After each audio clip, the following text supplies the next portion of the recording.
Ilia Topuria just released one of the most serious statements we've seen from a UFC champion in a long time. The undefeated featherweight says he's stepping away from defending his title not because of an injury, but because he claims he's dealing with blackmail and extortion tied to false domestic abuse allegations during an ongoing divorce. According to Topuria, evidence has already been submitted to authorities, and he says staying silent was no longer protecting his family or the truth. The reaction across the MMA community was immediate. Paddy Pimblett, who could be a future opponent, responded in a way that surprised a lot of fans. His message was calm, respectful, and focused on separating personal issues from fighting. Then Bryce Mitchell went in the complete opposite direction. Bryce posted a video that spread fast online, directly accusing Topuria and calling him out in one of the most aggressive and controversial rants we've seen from a UFC fighter in a long time.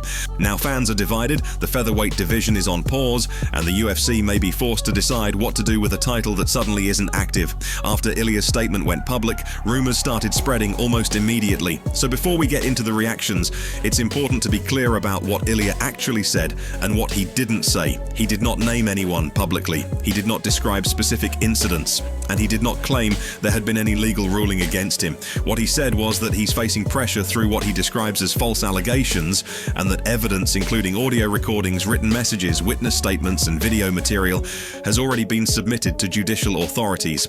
Ilia also explained that he initially stayed silent to protect his children, but said that silence was no longer preventing false narratives from spreading. He ended the statement by saying he won't be making any further public comments and asked for privacy while the legal process plays out. Everything that followed happened within hours of that post going up. One of the first notable reactions came from Paddy Pimblett. Considering Paddy and Ilia could eventually meet in the octagon, some people expected trash talk. That's not what happened. Paddy said that whatever Ilia is dealing with in his personal life has nothing to do with fighting, and that he hopes everything works out for him and his family. He made it clear that when it comes to competition, that's business, but family matters are separate. Paddy did add that if Ilia ends up being out for a long period of time, the UFC might be forced to make a decision about the belt. He mentioned that if Ilia isn't back by around June or July, the title could potentially be vacated, which would open the door for someone else to become undisputed champion. Still, the overall tone of Paddy's comments stayed respectful, which caught a lot of fans off guard.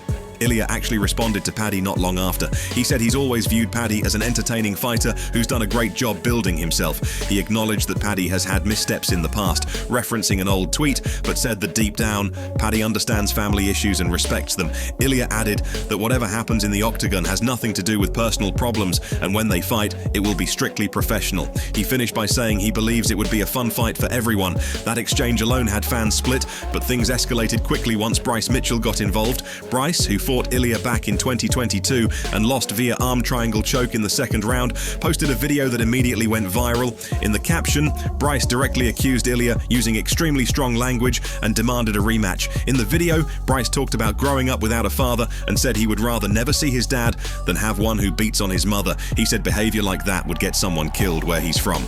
Bryce didn't stop there. He mocked Ilia's personal life, claimed Ilia treated wives like championship belts, and told him to repent and return to Jesus Christ. Bryce said that if Ilia doesn't repent, he'll rot in hell, and criticized what he described as Ilia's lifestyle.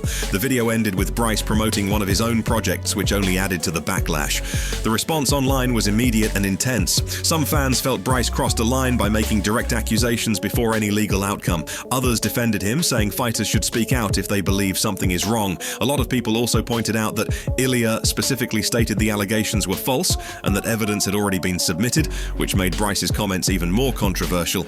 As of now, Ilia has not responded to Bryce, and based on his statement, it doesn't seem likely that he will. This situation has also put the UFC in a difficult position. When a champion is injured, there's a clear playbook. Legal issues are different. With Ilia stepping away, even temporarily, the featherweight division could stall unless the promotion decides to book an interim title fight or eventually vacate the belt. The UFC has not made any public comment so far. For now, all we really have are Ilia's words, the reactions from other fighters, and a lot of unanswered questions. The exact details of the case remain unclear, and until authorities speak publicly or evidence is presented in court, everything beyond Ilia's statement is speculation. What's clear is that this has forced the MMA community into a conversation that goes far beyond rankings and matchups, and it's created uncertainty in one of the UFC's most exciting divisions. This story is still developing, and depending on what comes out next, it could change how the featherweight title is handled moving forward. If there are official updates or decisions from the UFC, we'll cover them as soon soon as they happen. Now, I want to hear from you. Do you think Bryce Mitchell went too far with his response, or do you respect fighters speaking openly before the legal process plays out? And how do you think the UFC should handle Ilia's title while this situation is ongoing? Let me know your thoughts in the comments below. If you want daily MMA news and updates, check out the video on screen right now to get fully caught up. And if you're new here, subscribe so you don't miss the next one.